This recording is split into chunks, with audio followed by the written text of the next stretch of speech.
जय हिंद फ्रेंड। घटना चक्र की इस सीरीज़ में चैप्टर 3 यानी वैदिक चैप्टर का क्वेश्चन आंसर वाला पार्ट इस वीडियो में हम देखेंगे। तो पहला क्वेश्चन घटना चक्र में दिया हुआ है, द टर्म आर्यन डिनोट्स, मतलब कि आर्यन का क्या मतलब होता है। तो हमने देखा आर्यन मीन्स होता है, आर्यन एक संस्कृत शब्द है, ठीक है, और इसका मतलब होता है नोबल, ठीक है। तो यहाँ पे चार ऑप्शन में ऑप्शन ए है एथनिक ग्रुप, तो ये एथनिक ग्रुप तो नहीं थे। बी है ए नोमैडिक पीपल, नहीं ये भी नहीं थे। सी है स्पीच ग्रुप, ये भी नहीं थे। ऑप्शन डी है सुपीरियर रेस, तो आर्यंस सुपीरियर रेस थे, ठीक है। नोबल, नोबल मतलब श्रेष्ठ, ठीक है। सुपीरियर,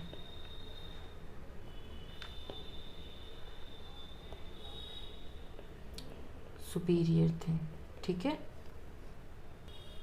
क्वेश्चन नंबर 2 है, meaning of the term Arya in classical Sanskrit is. Classical Sanskrit में आर्य का मतलब क्या है। तो जस्ट ऊपर हमने देखा नोबल और सुपीरियर, श्रेष्ठ, ये अपने आप को श्रेष्ठ कहते थे एक तरीके से, ठीक है। तो ये जो श्रेष्ठ अपने आप को कहते थे, ये किस किस उसमें कहते थे, रिलीजियस, कल्चरल और लिंग्विस्टिक बेसिस पे ये अपने आप को श्रेष्ठ कहते थे, ठीक है। एथनिक ग्रुप नहीं थे ये कोई।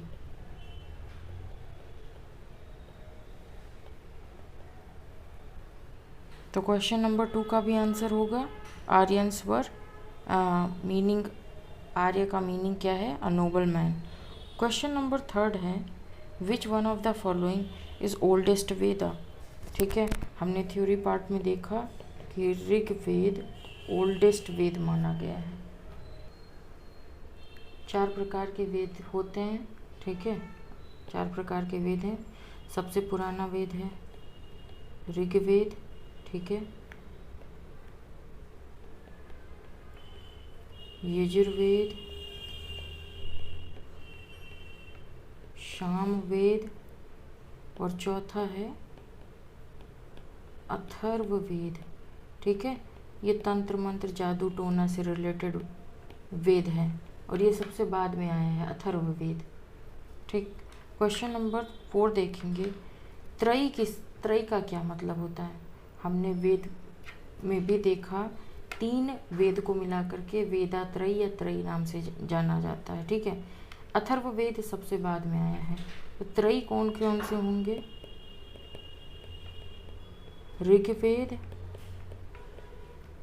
यजुर्वेद और सामवेद।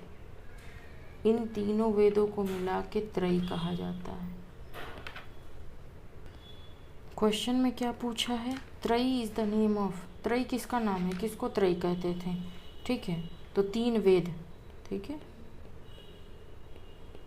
3 वेदों के जो नाम थे उनको त्रयी कहते थे। नेक्स्ट क्वेश्चन है, in which Vedic text the term varna is found refer for the first time. कौन सी वैदिक टेक्स्ट में वर्ण शब्द का वर्णन किया गया है सबसे पहली बार।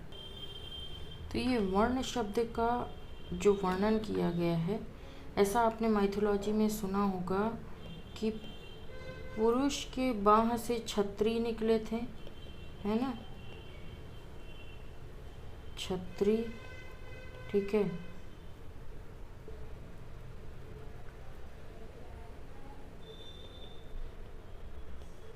जंघों से वैश्य निकले थे और पैरों से शूद्र, ठीक है, और ब्राह्मण मुख से निकला था, ठीक है,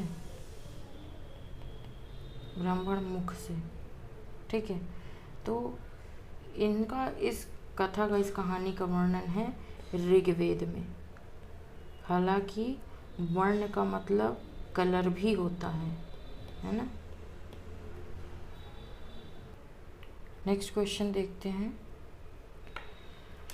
द पुरुष सूक्त रिलेटेड टू वर्ण system is originally found in, ठीक है। पुरुष सूक्त को ओरिजिनली कहाँ पे मिला है, मतलब कहाँ पे हमने देखा है पुरुष सूक्त का वर्णन, सॉरी पुरुष सूक्त नहीं, वर्ण सिस्टम का वर्णन सबसे पहले कहाँ देखा है। वर्ण सिस्टम से संबंधित जो पुरुष सूक्त है वो ओरिजिनली कहाँ पे हमने देखा है। पुरुष सूक्त वही वाली बात जो मैंने अभी पीछे आपको बताई थी यहाँ पे, कि पुरुष के जो मुख से ब्राह्मण निकला था, ठीक है, बाँह से क्षत्रिय, जंघों से वैश्य और पैरों से शूद्र। ठीक है, तो ये हमने पिछले क्वेश्चन देखा कहाँ से मिला था, ऋग्वेद में इनका वर्णन है वर्ण सिस्टम का। ठीक है, अब मैच करना है, तो यहाँ पे क्या दिया हुआ है, ऋग्वेद गॉड ग्रेस। अच्छा, मतलब कि इनमें से किन वेदों की क्या स्पेशलिटी रही है, अथर्ववेद की क्या स्पेशलिटीज़ रही हैं। तो स्टार्ट करते हैं अथर्ववेद से।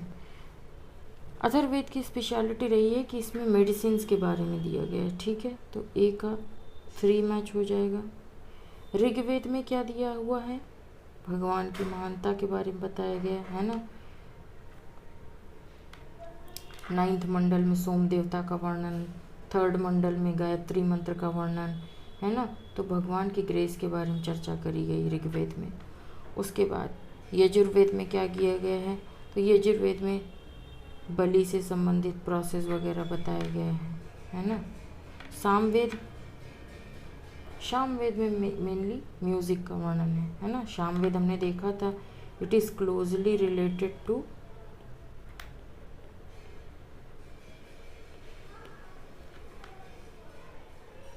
ऋग्वेद, है ना। क्यों क्लोजली रिलेटेड कहते हैं, क्योंकि इसके ज़्यादातर जो मंत्र वगैरह हैं वो सब ऋग्वेद से ही उठाए गए हैं। चलिए क्वेश्चन नंबर 8 देखते हैं। फिर से ये क्वेश्चन रिपीट हुआ है, किस वेद की क्या स्पेशलिटी रही है वो हमें बताना है यहाँ पे। ठीक है, तो ऋग्वेद में क्या रहा है, ऋग्वेद में बताइए हाइम्स एंड प्रेयर्स रहे हैं, है ना, मंत्र और प्रेयर रहे हैं। यजुर्वेद में क्या रहे हैं, यजुर्वेद में भी हाइम्स तो रही ही रही हैं, साथ ही साथ रिचुअल्स का भी वर्णन है। ठीक है, सामवेद हमने देखा, सामवेद में हर सेरेमनी से रिलेटेड संगीत का वर्णन किया गया है सामवेद में, है ना। और अथर्ववेद में चार्म्स एंड स्पेल्स, जादू टोना, तंत्र मंत्र। ठीक है, क्वेश्चन नंबर 9 है कि इन ऋग्वेदा देयर आर, इसमें पूछ रहा है कि ऋग्वेद में कितने मंत्र है टोटल। ठीक, तो देखिए इसमें स्टार लगा हुआ है क्योंकि ऋग्वेद में 1028 हाइम्स हैं। ठीक है, और टोटल मंत्र कितने हैं, 10,552 मंत्र। ठीक है, यहाँ पे मंत्र के लिए पूछा है तो 10,552 मंत्र हैं। ठीक, क्वेश्चन नंबर 10 है ऋग्वेद इज द, तो ऋग्वेद किसका कलेक्शन है। अभी हम लोगों ने ऊपर देखा Rigveda is the collection of hymns, है ना। फिर से क्वेश्चन मिलान करना है हमको। अब यहाँ पे दिया हुआ है कि कौन से वेद के कौन से प्रीस्ट होते थे, है ना। तो बताइए क्या ये प्रीस्ट के नाम दिए हुए हैं, नहीं, प्रीस्ट के नाम नहीं है, ये नेम है ब्राह्मणास के। ठीक है, हमने क्या देखा, वेदों को 4 पार्ट में बांटा गया है। ठीक है, ब्रह्मणास, संहिता, आरण्यक और उपनिषद। ठीक है, जिसमें से हमने देखा आरण्यक और उपनिषद ये ज्ञान कांड है, ज्ञान कांड। ठीक है, आरण्यक और उपनिषद ज्ञान कांड है, ब्रह्मंस और संहिता ये कर्म कांड। ठीक है। ज्ञानकांड जिसमें आत्मा वगैरह का वर्णन किया गया, आत्मा परमात्मा, ठीक है, फिलोसॉफिकल बातें। उसके बाद कर्मकांड मतलब यज्ञ कैसे करना है, बलि कैसे देना है, तो ये सब पोर्शन ब्राह्मण और संहिता में वर्णित है, ठीक है। ये जो नाम दिए हुए हैं ये हर वेद के ब्राह्मण्स के नाम दिए हुए हैं। तो ऋग्वेद की ब्राह्मण कौन है? ऐत्रेय, ठीक है। सामवेद का क्या है? पंचविशा, ठीक है। अथर्ववेद का क्या है? गोपाथा, ठीक है। यजुर्वेद का ब्राह्मण क्या है? ऐत्रेय, ठीक है। याद रखेंगे, एग्जाम में क्वेश्चंस पूछ लिए जाते हैं। थोड़ा कंफ्यूजिंग है, कई बार 2-4 बार पढ़ेंगे तो याद हो जाएगा। अब दूसरा क्वेश्चन पूछ रहा है कि विच वन ऑफ द फॉलोइंग ब्राह्मण टेक्स्ट बिलोंग्स टू ऋग्वेद। इनमें से कौन सा ब्राह्मण टेक्स्ट ऋग्वेद से संबंध रखता है? तो जस्ट इससे पहले वाले क्वेश्चन में ही हमने डिस्कस किया, जो ऐत्रेय है, ऐत्रेय ब्राह्मण है,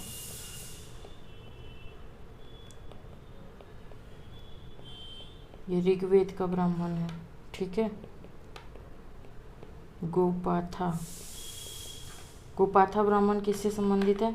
अभी ऊपर हमने देखा, ये देखिए अथर्ववेद से, है ना।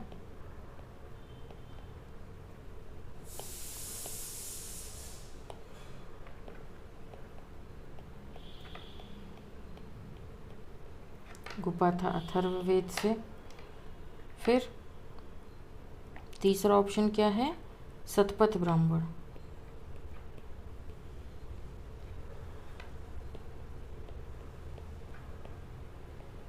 सतपथ ब्राह्मण किससे संबंधित है? ये भी हमने देखा ऊपर, ठीक है। सतपथ ब्राह्मण, ये देखिए बच्चों यहाँ पे कुछ गड़बड़ी हो गई थी। सतपथ ब्राह्मण चूँकि यजुर्वेद से संबंधित है ना, यहाँ पे कुछ हौस पौश में गलत हो गया मुझे लग रहा है, इसको रिकरेक्ट कर ले रहे हैं।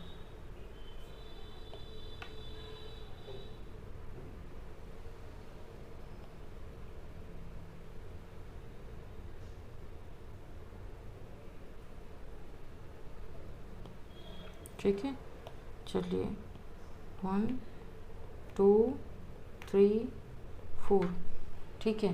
तो ऋग्वेद का जो ब्राह्मण है वो कौन सा है?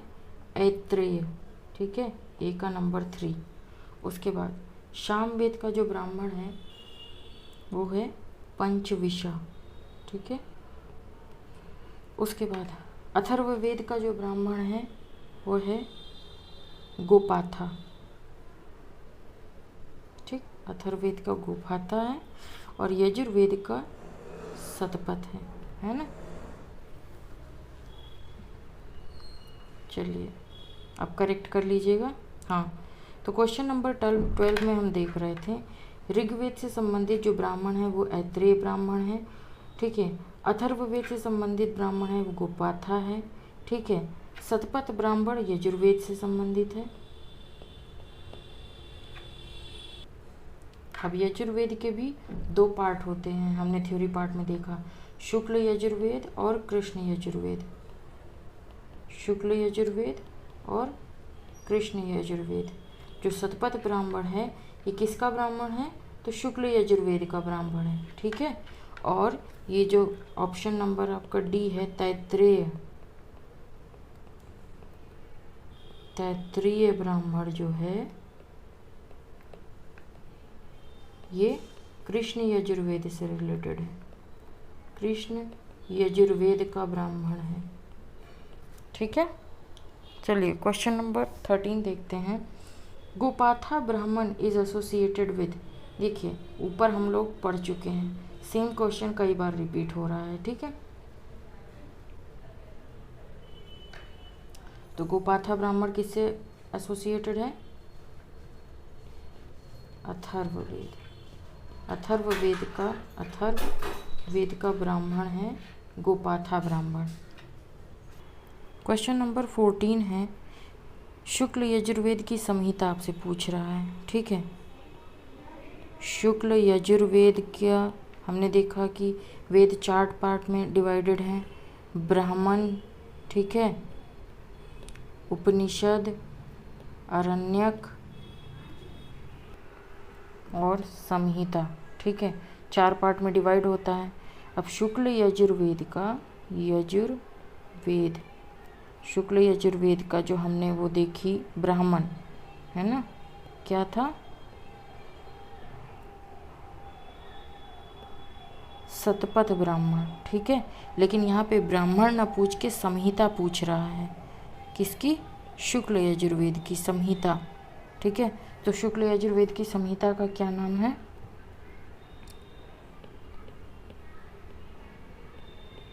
वजजनामी, ठीक है, याद रखेंगे, वजजनामी।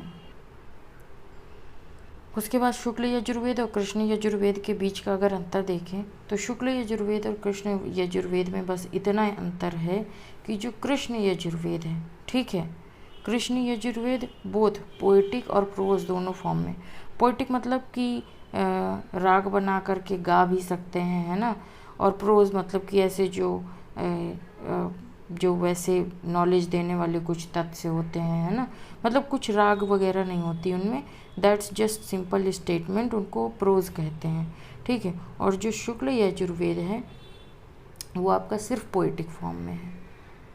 चलिए नेक्स्ट क्वेश्चन की ओर मूव करते हैं। तो पूछ रहा है which mandal of Rigveda is completely dedicated to Soma, ठीक है, ऋग्वेद का कौन सा मंडल सोम देवता को पूर्णतः समर्पित है, ठीक है। तो ऋग्वेद में टोटल 10 मंडल हैं, ठीक है, 2 से 7 सबसे ओल्डेस्ट हैं, ठीक है। 3rd में गायत्री मंत्र का उल्लेख है, गायत्री मंत्र 3rd मंडल, ठीक है, गायत्री मंत्र का उल्लेख है। उसके बाद जो 9वां मंडल है, ठीक है, 9th मंडल, इसमें टोटल 114 मंत्र हैं और ये सारे के सारे सोम देवता को समर्पित हैं, ठीक है। चलिए नेक्स्ट क्वेश्चन देखते हैं। The 9th mandala of Rigveda is devoted wholly to, ठीक है, सेम क्वेश्चन रिपीट हो गया कि ऋग्वेद का जो 9वां मंडल है वो पूर्णतः किस देवता को समर्पित है। 9th मंडल, टोटल 114 मंत्र, कौन से देवता को समर्पित है, सोम देवता को पूर्णतया, ठीक। क्वेश्चन दूसरा देखते हैं 17। Rites and ritual related to yajnas are mention in, जो यज्ञ में यजना को यज्ञ कहते हैं, ठीक है, जो यज्ञ में राइट्स और रिचुअल्स परफॉर्म किए जाते थे या रिलेटेड थे वे किस में मेंशन किया गया है, कौन से वेद में मेंशन किया गया है। तो हमने ये पहले भी देख चुके हैं क्वेश्चन, यजुर्वेद। अब कुछ संबंधित तथ्य देख लेते हैं। यजुर्वेद का मतलब क्या होता है। यजुर्वेद का मतलब ही होता है विजडम ऑफ सैक्रिफिशियल फॉर्मूला, ठीक है, मतलब कि बलि किस प्रकार दी जानी है, क्या मेथड होगा उसको देने का, ठीक है, किस तरह से जो है यज्ञ की विधि होगी, मतलब दुनिया भर की जो विधियां लिखी हैं वो यजुर्वेद में लिखी हैं, ठीक है। इसका मतलब ही होता है विजडम ऑफ सैक्रिफिशियल फार्मूला, बलि किस प्रकार देनी है इस बात की जानकारी होना, ठीक है। और ऐसा कहा जाता है ये यजुर्वेद जो है या 1 या 2 सेंचुरी बाद आया है, ऋग्वेद के 1 या 2 सेंचुरी बाद इसको लिखा गया है यजुर्वेद को, ठीक है। और इसमें मेनली हमने देखा कि मेथड्स दिए हुए हैं एक्चुअली, ठीक है, मेथड्स किस तरीके से यज्ञ परफॉर्म किया जाना है, ठीक है, कैसे बलि वगैरह दी जानी है, ठीक है। उसके बाद यजुर्वेद हमने देखा 2 पार्ट में डिवाइडेड है, शुक्ल यजुर्वेद और कृष्ण यजुर्वेद। उसके बाद शुक्ल यजुर्वेद की जगह नहीं बची है, यहाँ पे लिख लेते हैं। शुक्ल यजुर्वेद की जो संहिता है उसका नाम है संहिता बोल रहे, ब्राह्मण, शतपथ ब्राह्मण, ठीक है। और इसकी जो संहिता है, शुक्ल यजुर्वेद की संहिता, इसका नाम है वजस नामी, ठीक। अब पूछ रहा है चारों वेदों में से किसमें मैजिकल चार्म्स और स्पेल्स का वर्णन किया गया है। मैजिकल चार्म मतलब तंत्र मंत्र जादू टोना का वर्णन किसमें किया गया है, जो वेद सबसे बाद में आया है। कौन सा वेद सबसे बाद में आया है, अथर्ववेद, ठीक है।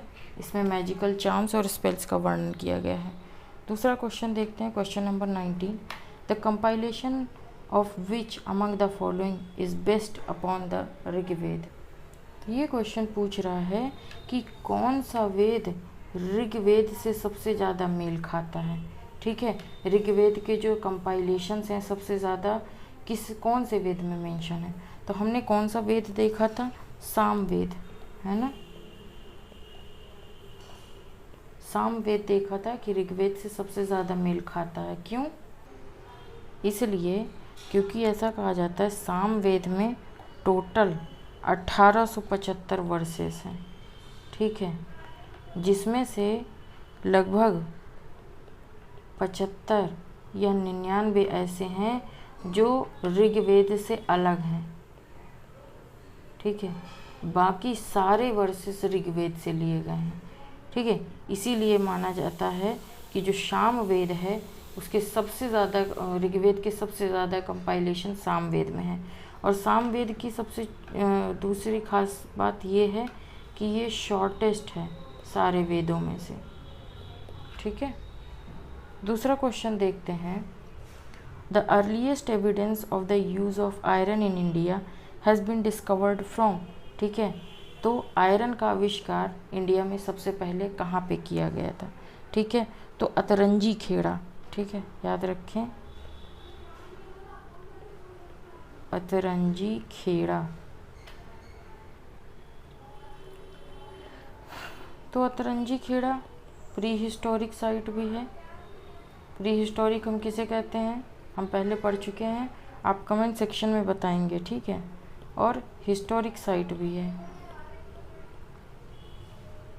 ठीक है। सबसे पहले अलेक्जेंडर कनिंघम यहाँ पे गए थे, ठीक है, इन्होंने आइडेंटिफाई किया था इस जगह को। लेकिन जो मेन एक्सकेवेशन हुआ था आर.सी. गौर के अध्यक्षता में 1962 में, ठीक है, तभी हमको आयरन के साक्ष्य मिले वहाँ से, अतरंजी खेड़ा, ठीक, याद रखेंगे। क्वेश्चन नंबर 21 है, उपनिषद आर बुक ऑन। उपनिषद किस चीज़ पे आधारित बुक है, तो हमने देखा उपनिषद में मेनली फिलोसॉफीज़ का वर्णन है, ठीक है। एग्जाम्पल देख लेंगे, जैसे आत्मा, परमात्मा, मोक्ष। अब आम इंसान कैसे जानता है इन सब बातों को, है ना। तो ये सारी फिलॉसफी जो पता चली है कि मरने के बाद क्या होता है ना, ये सब चीज़ें उपनिषद से हमको मिली हैं, ठीक है। क्वेश्चन नंबर 22 देख लेते हैं, the main theme of Upanishads are, ठीक है। फिर से सेम क्वेश्चन रिपीट हो गया, सेम बात पूछ रहा है कि मेन थीम क्या है, उपनिषद में एक्चुअली क्या वर्णित है, ठीक है, फिलॉसफीज़।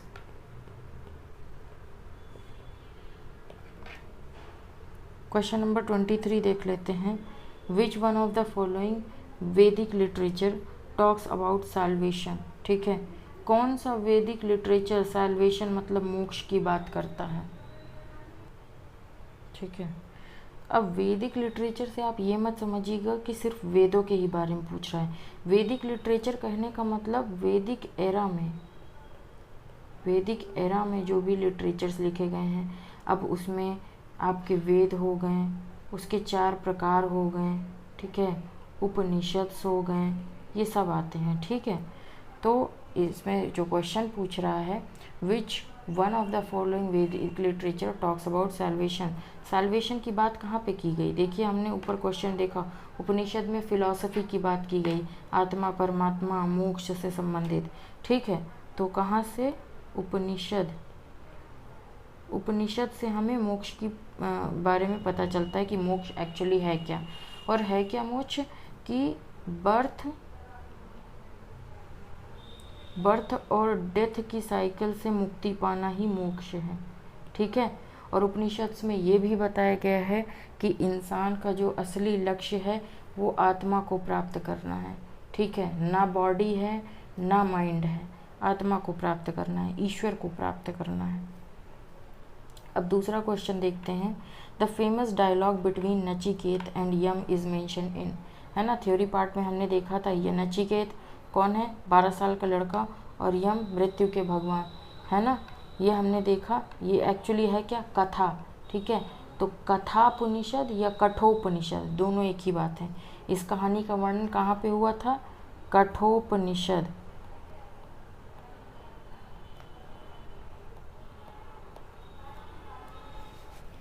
ठीक, दूसरा क्वेश्चन देखते हैं। Nachiket legend find mention in. ठीक है, क्वेश्चन फिर से रिपीट हो गया। नचिकेत जो लेजेंड थे, इनकी कहानी कहाँ से हमने प्राप्त करी है? कहाँ से हमें पता चलता है इनके बारे में?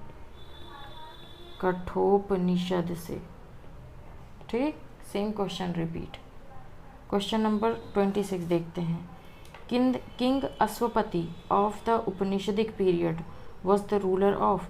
ठीक है, तो अश्वपति कहाँ के किंग थे? उपनिषदिक पीरियड के जो अश्वपति राजा थे, ये कहाँ के रूलर थे? तो किंग जो अश्वपति थे ये केकाया किंगडम के किंग थे। ठीक है, दूसरी बात, ये अपने टाइम के बहुत लर्नड टीचर भी रहे हैं। ठीक है, केकाया किंगडम कौन सी नदी के किनारे है? तो बीज नदी के किनारे, बीज मतलब ब्यास नदी के किनारे। ठीक है, उसके बाद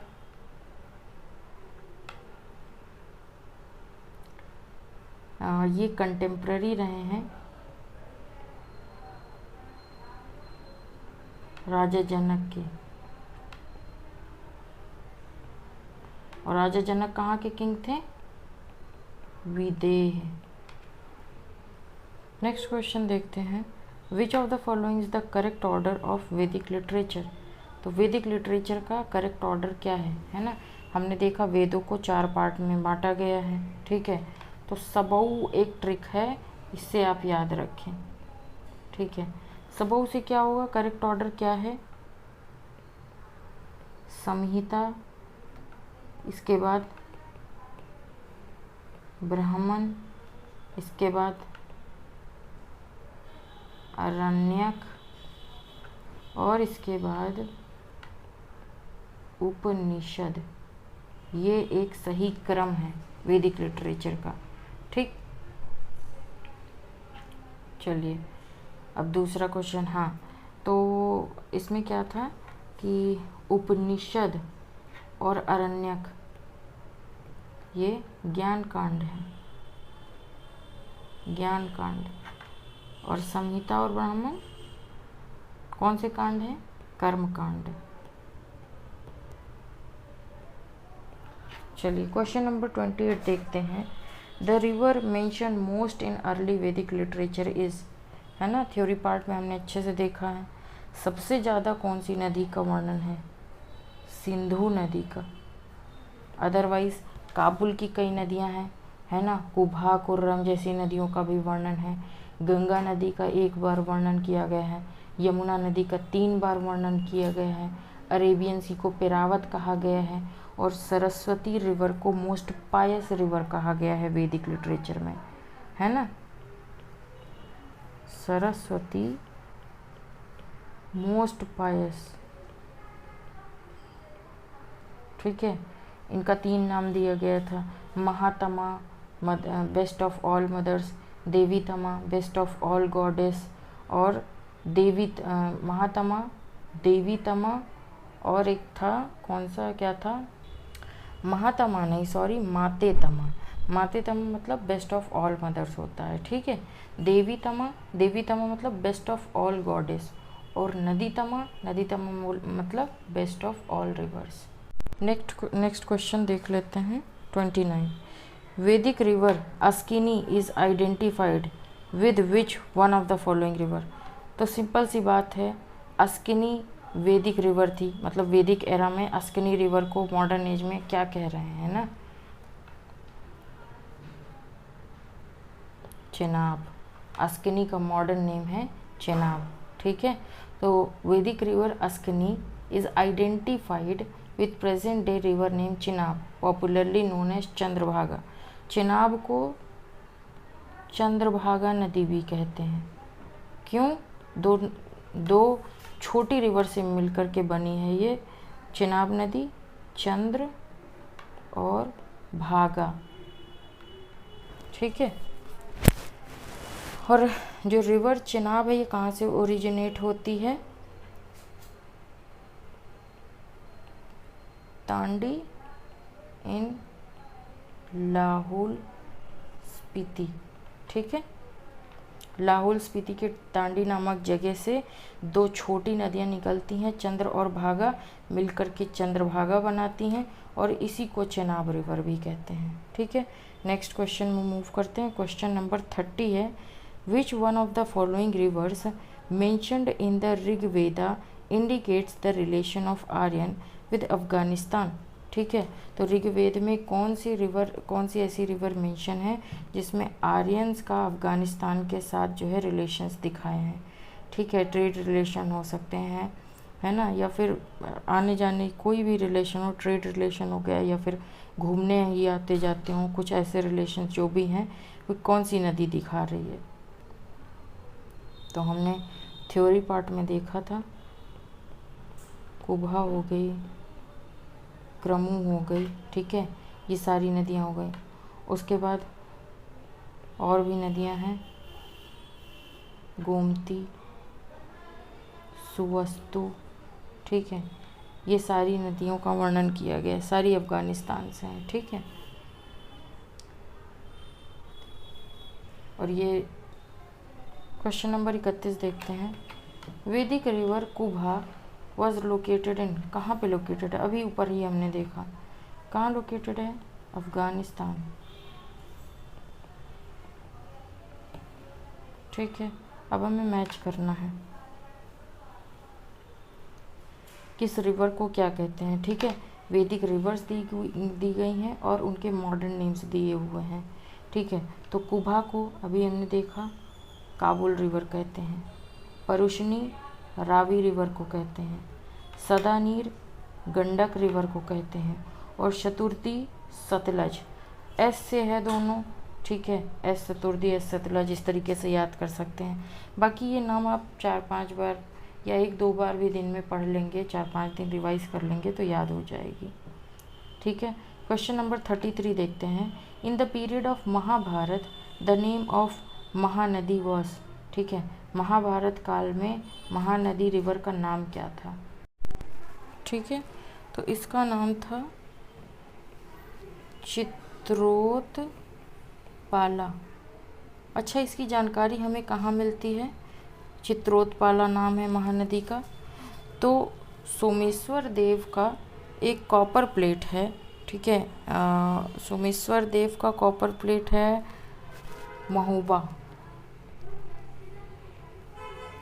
महोबा कॉपर प्लेट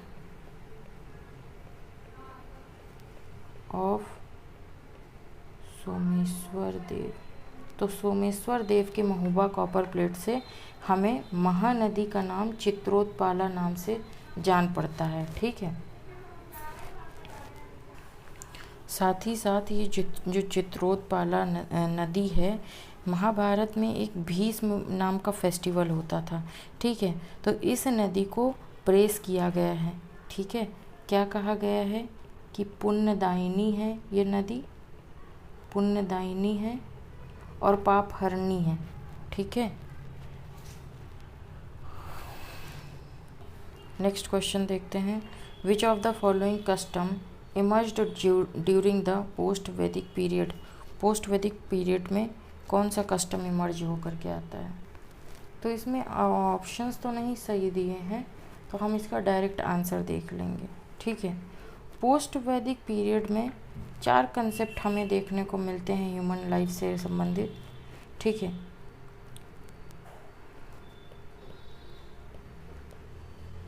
ब्रह्मचर्य स्टूडेंट्स के लिए, है ना, गृहस्थ जब शादी हो जाती है, उसके बाद वानप्रस्थ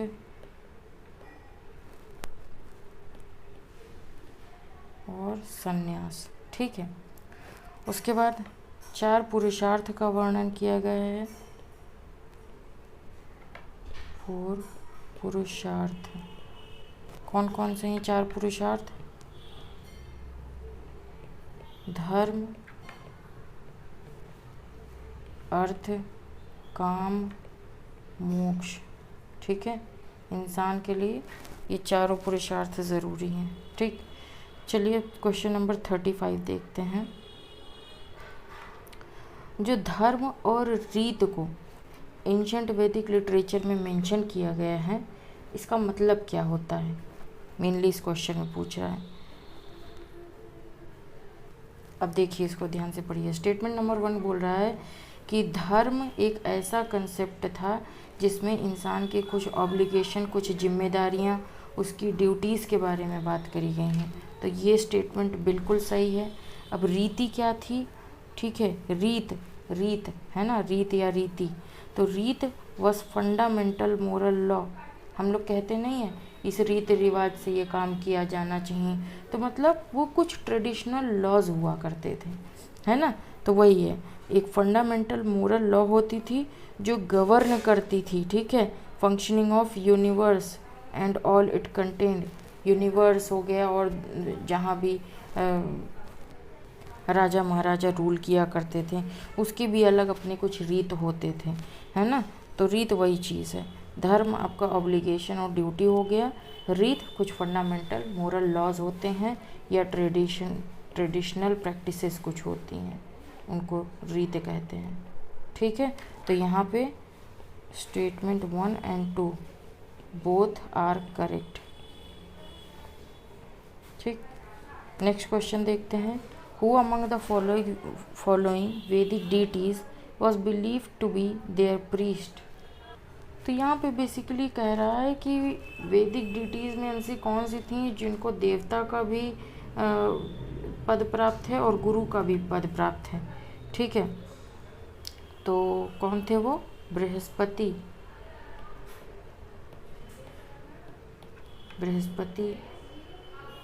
देवता भी थे और गुरु भी थे। क्वेश्चन दूसरा देखते हैं 37। Who among the following was Brahmavadini who composed some hymns of the Vedas.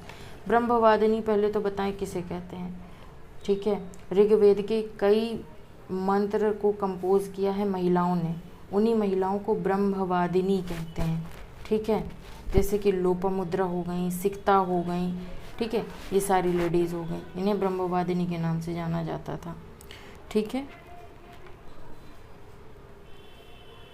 तो इसमें लोपमुद्रा का ऑप्शन दिया हुआ है, तो हम लोपमुद्रा लगाएंगे।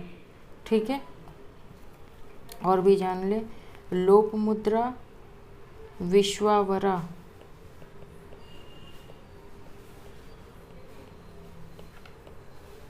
सिक्ता,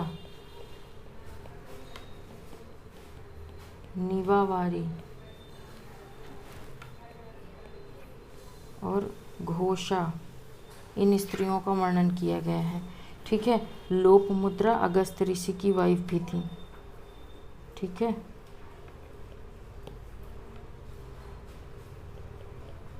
वाइफ ऑफ अगस्त ऋषि। ठीक, दूसरा क्वेश्चन देखते हैं।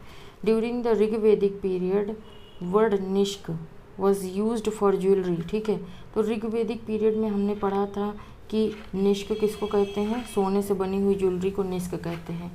बट इन लेटर वैदिक पीरियड में इसी निष्क को क्या मतलब यही निष्क कॉइन को कहते हैं, ठीक, कॉइन। दूसरा क्वेश्चन है कि ड्यूरिंग द ऋग्वेदिक पीरियड, तो ऋग्वेदिक पीरियड में निष्क ऑर्नामेंट थी कहाँ की, नेक की, है ना, गले की ज्वेलरी थी गोल्ड की निष्क, और लेटर वैदिक पीरियड में निष्क कॉइन को कहा जाता था। दूसरा क्वेश्चन देखेंगे, nishka in ancient India was known as, ठीक है, तो nishka gold ornament, gold ornament मतलब गोल्ड की ज्वेलरी, वो भी नेक की ज्वेलरी होती थी, और लेटर वैदिक पीरियड में कॉइन को निष्क कहा जाता था, ठीक। क्वेश्चन नंबर 41, बोगास कोई इज़ इम्पॉर्टेंट बिकॉज, बोगास कोई क्यों ज़रूरी है, तो बोगास कोई एशिया माइनर की यानी कि टर्की, एशिया माइनर कहें टर्की कहें, पहले इसको एशिया माइनर कहा जाता था टर्की को, ठीक है। तो ये टर्की की इंस्क्रिप्शन है और यहाँ से हमको कुछ वैदिक गॉड की जानकारी भी मिली है, ठीक है। कौन कौन से वैदिक गॉड, इंद्र हो गए, वरुण हो गए, मित्र हो गए और नासात्य हो गए, इन देवताओं का वर्णन है बोगास कोई में, ठीक है। क्वेश्चन नंबर 42 देखें, which of the following inscriptions tells about the Aryans movement of Aryan from Iran to India, ठीक है। तो किस इंस्क्रिप्शन से हमें पता चलता है कि जो आर्य थे ये ईरान से इंडिया की ओर आए थे। अगेन बोगास कोई, इसीलिए इसका इम्पोर्टेंस है, इसमें हिंदू देवी देवताओं के बारे में भी वर्णन किया गया है और ये भी बताया है कि आर्य ईरान से इंडिया की तरफ मूव किए थे। क्वेश्चन नंबर 43 है, an inscription of 14th century BC which describes the Vedic gods has been found in, ठीक है, 14वीं सेंचुरी BC में एक इंस्क्रिप्शन प्राप्त हुआ जो बताता है वैदिक गॉड्स के बारे में, ठीक है।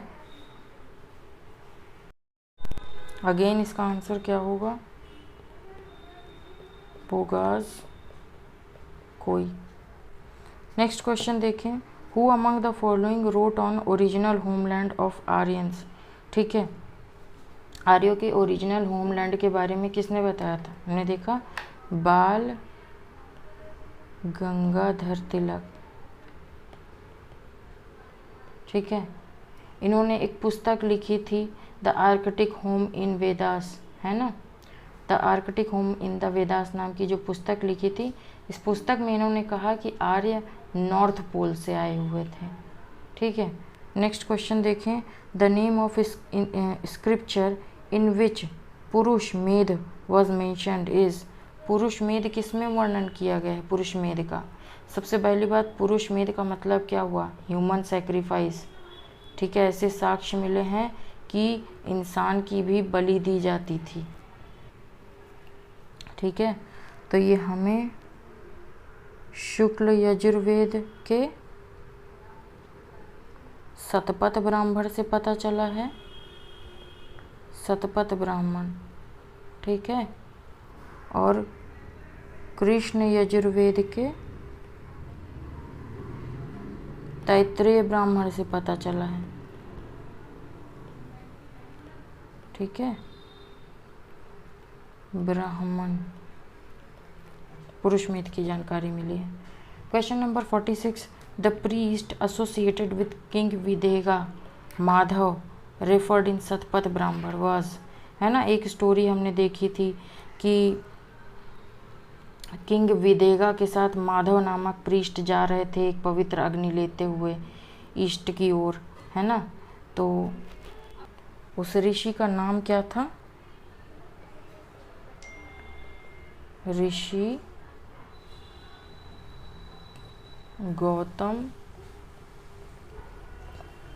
राहु गंगा, ठीक।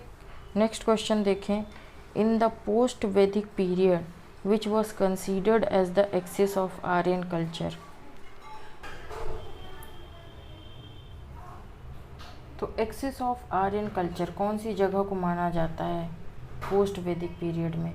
ठीक है, एक्सिस ऑफ आर्य कल्चर मतलब कि कह सकते हैं कि ये दो महान जगह थी जहाँ पे आर्य का कल्चर बहुत डेवलप हुआ था।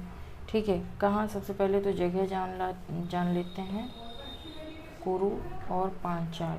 ठीक है, ऐसा कहा जाता है इस एरिया में साइंस, मैथमेटिक्स, एस्ट्रोनॉमी, रिलीजन और फिलोसॉफी, है ना। जैसे कि कुछ कुछ एरियाज़ आज की डेट में भी नहीं है, जैसे कि हम लोग बाहर पढ़ने जाते हैं, अच्छी अच्छी यूनिवर्सिटीज़ में पढ़ने जाते हैं, उसी टाइम से वैदिक एरा में जो कुरु और पांचाल नामक जो क्षेत्र थे, यहाँ पे साइंस, मैथमेटिक्स, एस्ट्रोनॉमी, रिलीजन और फिलॉसफी काफ़ी बड़े लेवल पे और काफ़ी अच्छे लेवल पे स्टडी की जाती थी। ठीक है, उसके बाद क्वेश्चन नंबर 48 देखें तो द वर्ड गोत्र occurs from the first time. ठीक है, गोत्र वर्ण का गोत्र वर्ड का वर्णन सबसे पहले हमने कहाँ देखा है? तो देखिए, गोत्र के जो प्री वैदिक एरा था, ठीक है, इसमें तो इसका सिंपल सा मतलब था हर्ड ऑफ काउ। ठीक है, लेकिन लेटर वैदिक एरा में इसका मीनिंग चेंज हो गया। गोत्र हम लोग फैमिली से रिलेट करके देखते हैं ना, फैमिली की ट्री।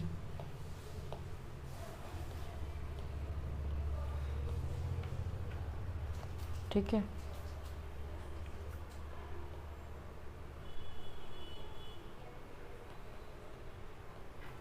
लीनिएज किन को दिखाती है। Question number 49, the religion of early वैदिक Aryans was primarily of.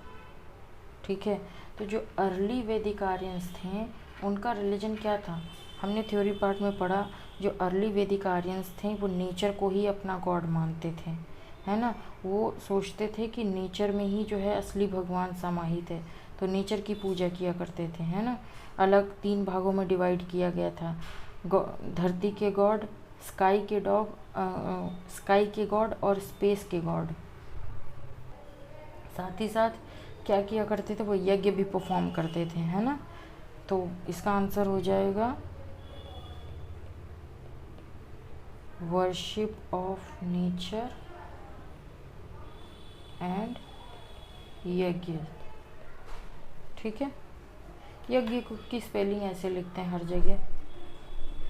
Question number 50 देखें, इन द ऋग वैदिक पीरियड पीपल बिलीव्ड मेनली इन। ऋग वैदिक पीरियड में लोग किस पे भरोसा करते थे मेनली? ठीक है, सैक्रिफाइस यानी बलि देने पे, और रिचुअल्स थे जिनको रीत भी कहा जाता है ना। नेक्स्ट क्वेश्चन देखें, जो दासराग युद्ध है जो 10 राजाओं के बीच हुआ था, ठीक है, ये बोल रहे हैं कि कौन सी नदी के किनारे हुआ था दासराग युद्ध? परुशनी, गलत हो गया, परुशनी। इसका मॉडर्न नेम क्या है? रावी रिवर। ठीक है, तो दासराग युद्ध का वर्णन ऋग्वेद में है। ठीक है, कौन सी नदी के किनारे हुआ था? रावी नदी के किनारे हुआ था। ठीक है, और इसमें दासराग युद्ध में विजय कौन हुआ था? शुदास विजय हुए थे। ठीक, क्वेश्चन नंबर 52 सेम है, फिर से पूछ रहा है क्वेश्चन नंबर 2 में कि ये जो 10 किंग्स के बीच युद्ध हुआ था ये कौन सी नदी के किनारे हुआ था? तो परुशनी यानी कि रावी नदी के किनारे हुआ था। क्वेश्चन नंबर 50 देख लेते हैं, तो माते तमा, देवी तमा और नदी तमा ऋग्वेद में किस नदी को कहा गया है? ठीक है, मोस्ट पायस नदी, सबसे ज़्यादा पायस को हिंदी में क्या बोलेंगे? पवित्र, है ना, पवित्र बोलेंगे। तो कौन सी नदी थी? सरस्वती नदी। ठीक है, माते तमा मतलब बेस्ट ऑफ ऑल मदर्स, सभी माताओं में से सबसे महान। देवी तमा मतलब बेस्ट ऑफ ऑल गॉडेस, सभी देवियों में से सबसे ज़्यादा महान। नदीतमा मतलब बेस्ट ऑफ ऑल रिवर्स, सारी रिवर्स में से सबसे ज़्यादा बेस्ट। दूसरा क्वेश्चन है give the name of tribe, ठीक है, which is not related to Panchajana of Rigveda. Rigveda में जो पंचजन रिलेटेड हैं, पंचजन जो मेंशन है उससे संबंधित इनमें से कौन सी ट्राइब नहीं है। तो सबसे पहले तो जान लें कि पंचजन क्या होता है। तो ऋग्वेद में पंचजन एक ही क्लान के 5 ट्राइब्स होते हैं, ठीक है, एक क्लान के 5 ट्राइब्स थे, इन्हीं का नाम है अलग अलग, ठीक है। तो पहली जो ट्राइब थी यदु, ठीक है, दूसरी ट्राइब थी तुर्वासा, तीसरी थी द्रोहया, चौथी थी अनु, पांचवी थी पुरु, ठीक है। तो ये मेन 5 ट्राइब हैं जिनको पंचजन के नाम से जाना जाता है। क्वेश्चन नंबर 55 देख लेते हैं। In the ancient period chief livelihood of the Aryan was, ठीक है, एंशियंट पीरियड में जो चीफ लाइवलीहुड होता था, मतलब जिससे अपना जीवन का गुजारा करते थे, वो क्या था आर्यंस का। तो अर्ली वैदिक एज और लेटर वैदिक एज में डिफरेंस हो जाता है, ठीक है। हमने देखा 1000 BCE में आयरन का आविष्कार हो गया, ठीक है। अब जब आयरन का आविष्कार हो गया तब आयरन से हल बनाया गया, ठीक है, 1000 से 600 BC की बात कर रहे हैं, ठीक है, हल बनाया गया। अब जब हल से ज़मीन की खुदाई हुई, ठीक है, मिट्टी की उर्वरता बढ़ी, तो मैसिव लेवल पे एग्रीकल्चर जो है प्रैक्टिस किया जाने लगा, ठीक है। वहीं अर्ली वैदिक एज की बात करें तो यहाँ पे तो आयरन का आविष्कार हुआ नहीं था अभी, तो यहाँ पे मेनली काऊ का प्रचलन था, ठीक है। गाय को बहुत पवित्र, अघन्य और पूजनीय माना जाता था, ठीक है। गाय की ब्रीडिंग करवाई जाती थी, तो मेन इकोनॉमी जो चलती थी दूध दही घी मेनली गाय से ही चलती थी, ठीक है। तो चीफ लाइवलीहुड अर्ली वैदिक एज पीरियड की बात करें तो गाय थी, लेटर वैदिक एज पीरियड की बात करें तो एग्रीकल्चर था। अब इस क्वेश्चन में अगर हम ऑप्शन की ओर देखें तो यहाँ पे हंटिंग तो होगा नहीं, आर्ट फैक्ट भी नहीं होगा, बिजनेस भी नहीं होगा। ऑप्शन ए एग्रीकल्चर यहाँ पे सूटेबल है, ठीक है, एग्रीकल्चर। यहाँ मैंने इसलिए और एक्स्ट्रा एक्सप्लेन किया ताकि स्पेसिफिक क्वेश्चन भी पूछ ले तो आपको पता हो। अब क्वेश्चन नंबर 56 देखते हैं। द वर्ड यवा मेंशन इन ऋग्वेद, ऋग्वेद में जो यव वर्ड मेंशन है इसको क्या कहते हैं। यव हम बारले को कहते थे ऋग्वेद में, है ना। ऋग्वेद में जो पानी शब्द का वर्णन किया गया है इसका क्या मतलब था। तो पानी मतलब होता है ट्रेडर्स, ठीक है। कई बार वैदिक शब्द दे करके या अलग अलग एजेस के कुछ स्पेसिफिक शब्द दे करके उसका मतलब पूछ लिया जाता है, तो याद रखेंगे ऋग्वेदिक एरा में पानी शब्द का मतलब ट्रेडर्स था। नेक्स्ट क्वेश्चन देखेंगे। The system of governance prevalent in Vedic era was. तो ऑप्शन के अकॉर्डिंग देखें तो मोनार्की थी, है ना, हमने देखा मोनार्की प्रचलित थी। और कैसी मोनार्की थी, डिसेंडेंट मोनार्की थी, ठीक है, मतलब कि राजा का बेटा ही राजा होता था, डिसेंडेड मोनार्की थी।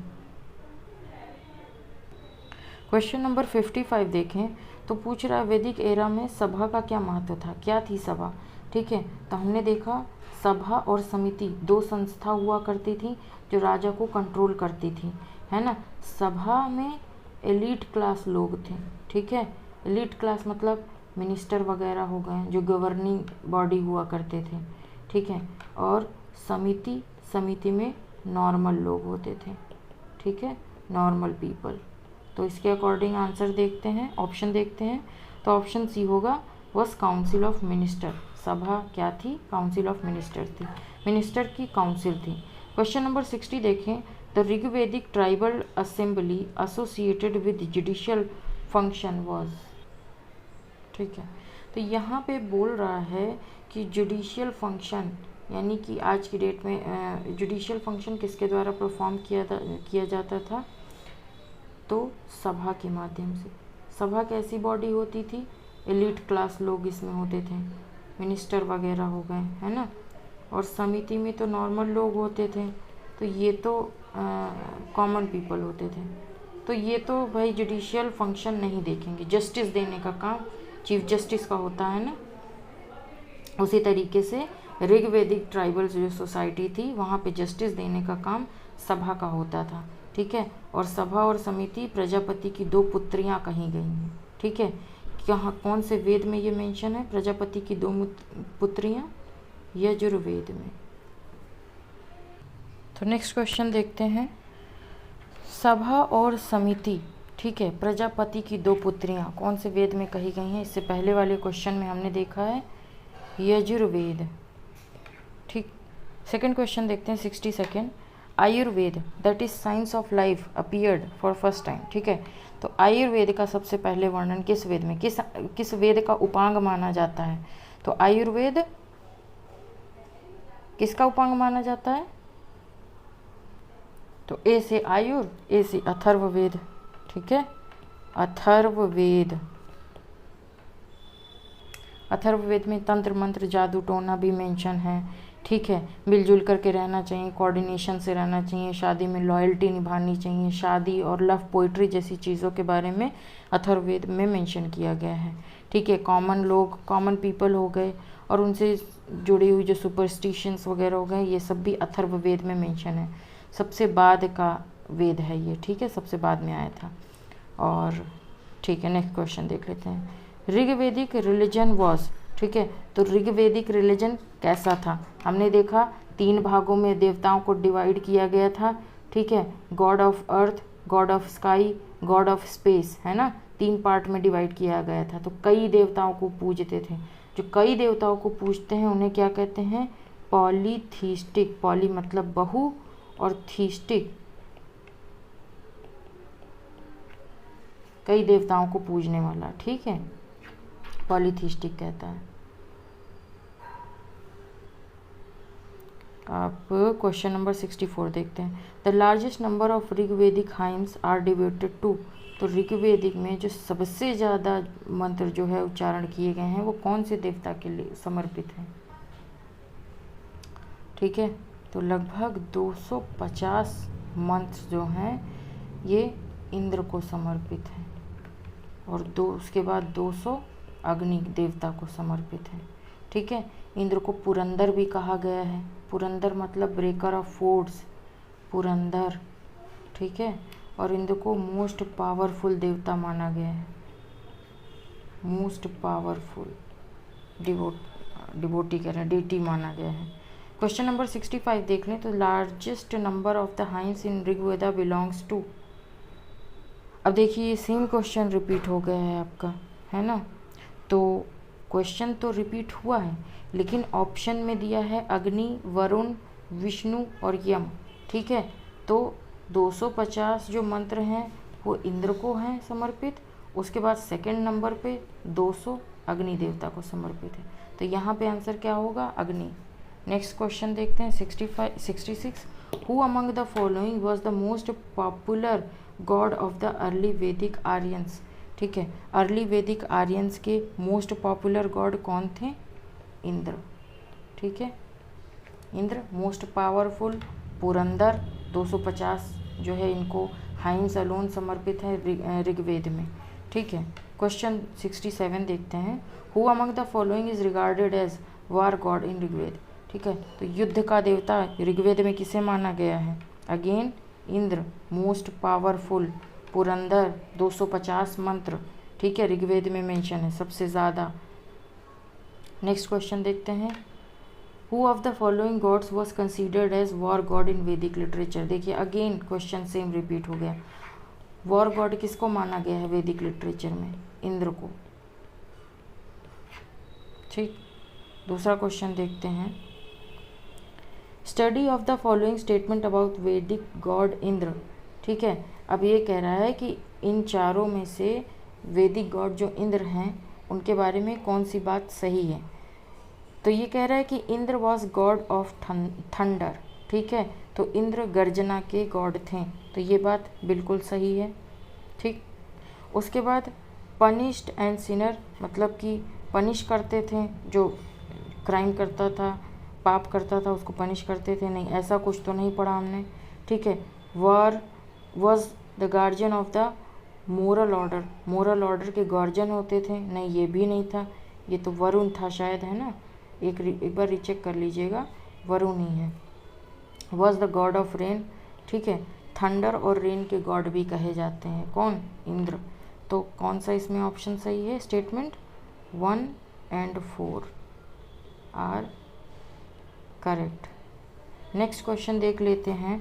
तो 800 BC से 600 BC is related to which era? 800 से 600 BC कौन सा एरा माना जाता है? तो देखिए 800 से 600 BC जो एरा है इसको ब्राह्मण एरा माना गया है, ठीक है। उसके बाद 7th सेंचुरी से 3rd सेंचुरी BCE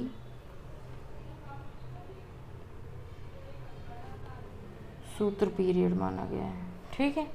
तो याद रखेंगे कि 800 से 600 BC का पीरियड ब्राह्मण एरा है, 7th से 3rd सेंचुरी का सूत्र पीरियड है। नेक्स्ट क्वेश्चन देखेंगे। तो गायत्री मंत्र कौन सी बुक में मेंशन है? ठीक है, ऋग्वेद में मेंशन है। सबसे पहली बात ऋग्वेद के 3रे मंडल में, 3rd मंडल में। और ये जो गायत्री मंत्र है ये सूर्य देवता को समर्पित है, ठीक है। नेक्स्ट क्वेश्चन है the mantra famous with name of Gayatri mantra found in which of the following scriptures? फिर से सेम क्वेश्चन पूछ लिया कि गायत्री मंत्र कौन से स्क्रिप्चर में मेंशन्ड है? तो ऋग्वेद में भी 3रे मंडल में, 3rd मंडल और सन को समर्पित है, भगवान सूर्य को समर्पित है। नेक्स्ट क्वेश्चन है हु कंपोज्ड गायत्री मंत्र? तो गायत्री मंत्र को किसने कंपोज किया था? 3rd मंडल में है चूँकि, और 3rd मंडल विश्वामित्र ने कंपोज किया था, ठीक है, विश्वामित्र। नेक्स्ट क्वेश्चन है सर्ग, प्रतिसर्ग, वंश, मनवंतर और वंशानुचरित ये किसकी कैरेक्टरिस्टिक्स हैं? किसकी विशेषता है? तो पुराण की, ठीक है, पुराणों की विशेषता है। उसके बाद नेक्स्ट क्वेश्चन है टोटल पुराण कितने हैं? The number of Purana are 18, total 18 Purana है ना। कौन कौन से पुराण? मत्स्य पुराण, मार्कंडेय पुराण, भगवत पुराण, भविष्य पुराण, ब्रह्मानंद पुराण, ब्रह्मा वैव्रत पुराण, ब्रह्मा पुराण, वमन पुराण, वराह पुराण, विष्णु पुराण, वायु पुराण, अग्नि पुराण, नारद पुराण, पद्म पुराण, लिंग पुराण, गरुड़ पुराण, स्कंद पुराण, कुर्मा पुराण, ठीक है। तो कुर्मा टोटल 18 हो गए। और इसमें से जो श्रीमद् भागवत गीता है, ठीक है, जिस प्रकार राजा के क्राउन में एक सबसे ज़्यादा इम्पोर्टेंट पत्थर नहीं लगा होता, उसी प्रकार श्रीमद् भगवत गीता भी एक लिटरेचर में, सारे लिटरेचर में क्राउन ऑफ ज्वेल माना जाता है, ठीक है, ज्वेल ऑफ क्राउन। क्वेश्चन दूसरा देखते हैं in which language was the Shrimad Bhagavad Gita originally written? ठीक है, तो कोई पूछने वाली बात नहीं है, संस्कृत में, ठीक है। भगवत गीता ओरिजिनली किस लैंग्वेज में लिखी गई है? संस्कृत लैंग्वेज में, ठीक है। और इसमें भगवत गीता में टोटल कितने वर्सेस हैं? 700 वर्सेस हैं, ठीक है। और भगवत गीता एक्चुअली किसका पार्ट है? महाभारत का। चलिए दूसरा क्वेश्चन देखते हैं originally the Mahabharata was known as? Originally Mahabharata को किस नाम से जाना जाता है? तो जय संहिता नाम से जाना जाता है, ठीक है। महाभारत में ओरिजिनली 8,800 श्लोक होते थे, ठीक है, और इसको जय संहिता नाम से जानते थे। लेकिन आज की डेट में महाभारत में 1 लाख श्लोक हैं, ठीक है। और ऐसा माना जाता है कि महाभारत ऋषि व्यास द्वारा लिखा है, वेद व्यास। ऋषि व्यास द्वारा लिखा है। ठीक, नेक्स्ट क्वेश्चन देखें। The Shatasahasri Samhita is the nickname of which one of the following text. तो शतशहरी संहिता कौन से रिलीजियस टेक्स्ट की संहिता है? शतशहरी संहिता का दूसरा नाम महाभारत भी है, याद रखेंगे, महाभारत। नेक्स्ट क्वेश्चन देखेंगे। In Mahabharata by what name were the Kuninda king known as. Mahabharata में कुनीदा किंग को और किस नाम से जाना जाता था? तो महाभारत में कुनीदा किंग को द्विज श्रेष्ठ के नाम से भी जाना जाता है।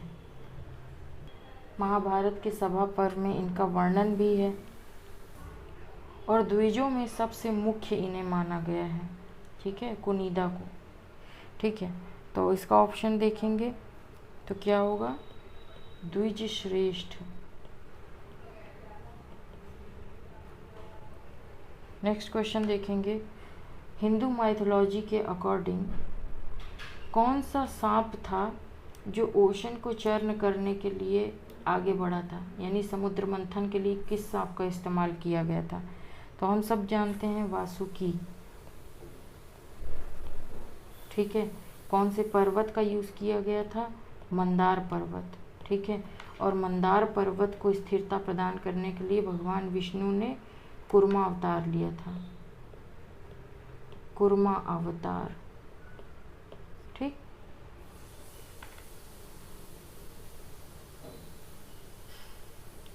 नेक्स्ट क्वेश्चन देखें। In which phase the concept of untouchability was put clearly. ठीक है, किस फेज में अनटचेबिलिटी का साफ साफ वर्णन किया गया है?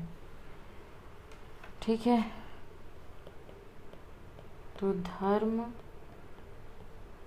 शास्त्र फेज में अनटचेबिलिटी का साफ साफ वर्णन किया गया है। नेक्स्ट क्वेश्चन है कि सत्यमेव जयते, है ना, सत्यमेव जयते मतलब सत्य की सदैव जीत होती है। ठीक है, इसको कौन से उपनिषद से लिया गया है? तो मुंडकोपनिषद, मुंडकोपनिषद।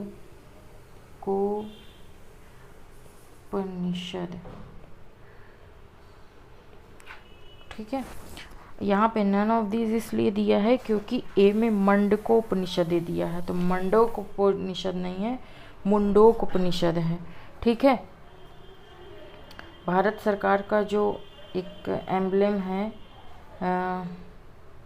जिसमें शेर हैं आसपास, नेशनल एम्ब्लेम, ठीक है, उसके नीचे सत्यमेव जयते लिखा है, ये मुंडकोपनिषद से लिया गया है। ठीक है, और कब इसको अडॉप्ट किया भारत सरकार ने? 26 जनवरी 1950 को। ठीक है, गवर्नमेंट ऑफ इंडिया ने अडॉप्ट किया है, अपने एम्ब्लम के नीचे सत्यमेव जयते लिखा है। ठीक है, क्वेश्चन नंबर 83 सेम है जैसे 82 है। ठीक है, फिर भी पढ़ लेते हैं। सत्यमेव जयते कहाँ से लिया गया है? तो मुंडकोपनिषद से लिया गया है। क्वेश्चन नंबर 84 फिर से सेम चीज़ पूछ रहा है कि सत्यमेव जयते कहाँ से लिया गया है? तो मुंडकोपनिषद से लिया गया है। ठीक है, क्वेश्चन नंबर 85 तमसो माँ ज्योतिर्गमया ओरिजिनली कहाँ से लिया गया हमने देखा, तो तमसो माँ ज्योतिर्गमया उपनिषद से लिया गया है। उपनिषद में भी बृहदारण्यक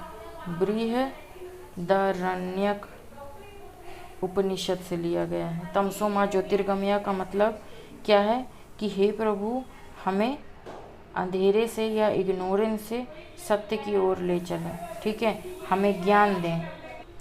तो छांदोग्य उपनिषद में एक महिला पे आरोप लगा था कि वो अनमैरिड मदर बन गई है। इस बात को सत्यकाम जबल ने चैलेंज किया था। ठीक है, तो ये कौन से उपनिषद में मेंशन है? तो छांदोग्य उपनिषद, छांदोग्य उपनिषद। नेक्स्ट क्वेश्चन है the literal meaning of which Upanishad is white horse. ठीक है, कौन से उपनिषद का लिटरल मीन वाइट हॉर्स है? तो इनमें से तो कोई ऑप्शन नहीं है।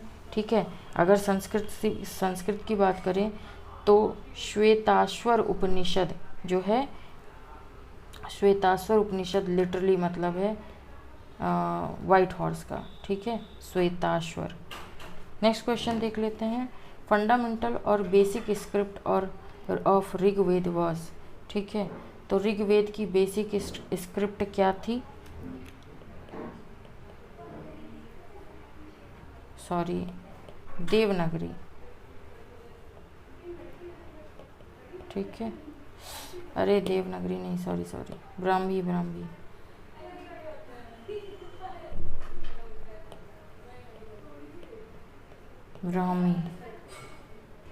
तो ऋग्वेदी की बेसिक स्क्रिप्ट ब्राह्मी थी।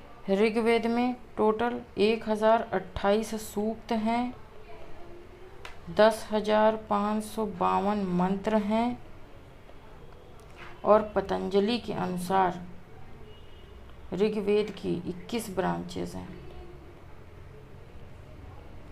और जो ऋग्वेद को पढ़ता है उस प्रीस्ट को क्या कहते हैं? होता। ठीक है, होता। नेक्स्ट क्वेश्चन, होता किससे संबंधित है? तो जो ऋग्वेद का उच्चारण करता था, ऋग्वेद को जो पढ़ता था, उस प्रीस्ट को होता कहते हैं। ठीक है, next question, there is a similarity in Avesta and Rigveda, from which region the Avesta is related to. ठीक है, अवेस्ता और ऋग्वेद के बीच कुछ सिमिलैरिटीज़ हैं। तो ये जो अवेस्ता है ये किससे संबंधित है? तो जो अवेस्ता था ये मेनली ज़ोरोस्ट्रियन स्क्रिप्चर्स था। ठीक है, ज़ोरोस्ट्रियन स्क्रिप्चर। उसके बाद नेक्स्ट क्वेश्चन देख लेते हैं। अच्छा, 90 का ऑप्शन क्या होगा? कहाँ से रिलेटेड है? ईरान से रिलेटेड है। ये जो ज़ोरोस्ट्रियंस थे, ठीक है, ऐसा माना जाता है कि ये इंडो ईरानियन ग्रुप के थे। ठीक है, जिन्होंने अवेस्ता लिखी थी और साथ ही वेदों को भी लिखा था इन्होंने, आर्यों ने। ठीक है, नेक्स्ट क्वेश्चन देखते हैं। Which of the following animal was considered as aghanya, है ना? काऊ। अघन्या मतलब ना मारे जाने योग्य। काऊ को अघन्या कहा गया। क्वेश्चन नंबर 91 सेम क्वेश्चन कह रहा है कि अघन्या किसको कहा गया है? तो काऊ को कहा गया है। 93, 91 और 92 सेम क्वेश्चन है। अघन्या ऋग्वेद में किसको कहा गया? अगेन काऊ को कहा गया है। क्वेश्चन नंबर 94 है, in the early Rigvedic period what was considered to be the most valuable property. Early Vedic period में सबसे ज़्यादा वैल्यूएबल प्रॉपर्टी कौन सी मानी जाती थी? है ना, मैंने पहले भी बताया है कि काऊ से मेन इकोनॉमी चलती थी वहाँ की, अर्ली वैदिक पीरियड की। ठीक है, लेटर वैदिक पीरियड 1000 से 600 BC तक का पीरियड माना जाता है। 1000 में तो आयरन की आविष्कार हो गया था, आयरन से हल बनाया गया। हल से जब ज़मीन की खुदाई हुई तो एक्सटेंसिव लेवल पे एग्रीकल्चर प्रैक्टिस किया जाने लगा। लेकिन उससे पहले जो अर्ली वैदिक पीरियड है, ये कब से कब तक है? 1000 से 1500 से 1000 BC तक का पीरियड अर्ली वैदिक माना जाता है। तो इसमें मेन जो वैल्यूएबल प्रॉपर्टी होती थी वो गाय होती थी। जिसके पास जितनी गाय वो उतना धनी, समझ लीजिए। उसके बाद इन the context of Indian culture, रीत का मतलब क्या है? तो रीत का मतलब हमने देखा था ट्रेडिशनल लॉज होते थे, है ना? ट्रेडिशनल कुछ लॉज हो गए जो गवर्न किया जाता था, जिनके माध्यम से, है ना? तो रीत क्या हो गई? Natural laws. Question number 96, in the context of ancient Indian society which one of the following terms does not belong to category of the other 3। तो इसमें सिंपल सी इतनी बात कह रहा है कि जो 3 शब्द हैं वो एक सिमिलैरिटी रखते हैं और जो एक शब्द है वो इनमें से अलग है। ठीक है, तो हम बात करें कुल, वंश और गोत्र। ठीक है, तो ये फैमिली सिस्टम से एसोसिएटेड है। जबकि कोश का क्या मतलब होता है? ट्रेजरी, TREASURY, ट्रेजरी मतलब तिजोरी, जहाँ पे खजाना रखा जाता है। Question number 97, what is the total number of संस्कार? टोटल कितने संस्कार हैं? ठीक है, हिंदू माइथोलॉजी के अकॉर्डिंग 16 संस्कार हैं, जिसमें से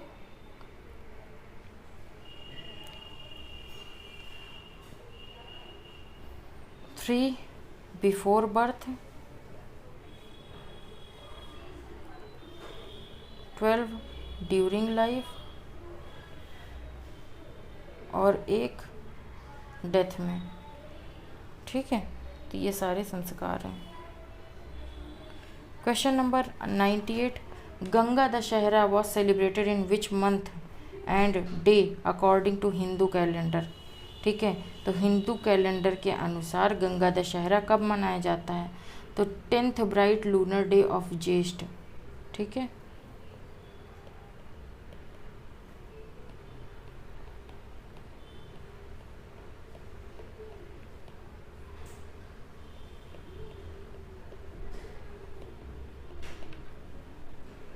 तो ये गंगा दशहरा हिंदू लोग मनाते हैं। इसका मेन महत्व क्या था कि गंगा के जो डिसेंडेंट्स थे वो गंगा को स्वर्ग से पृथ्वी पर लेकर के आए थे।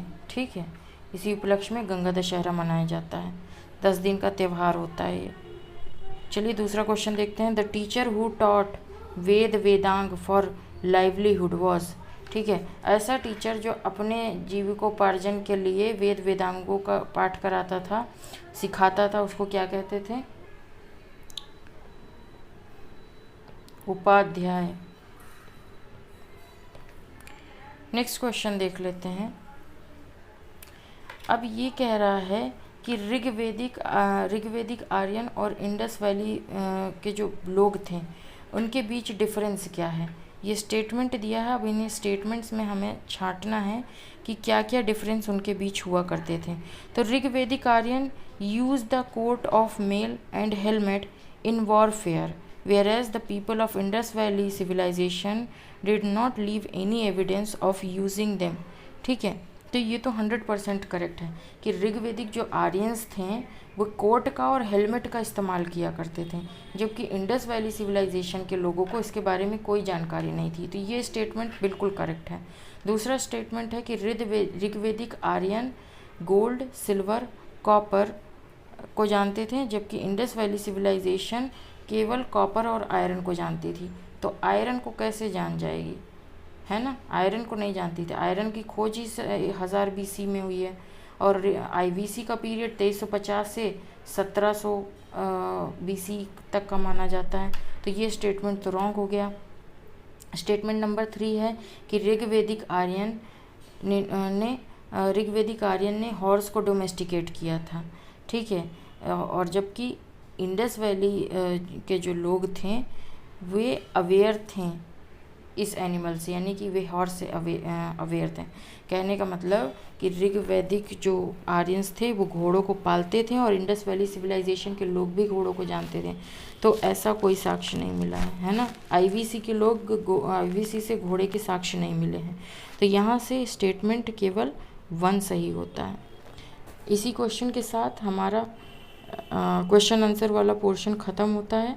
नेक्स्ट चैप्टर हम कल से स्टार्ट करेंगे। Thank you very much for the discussion.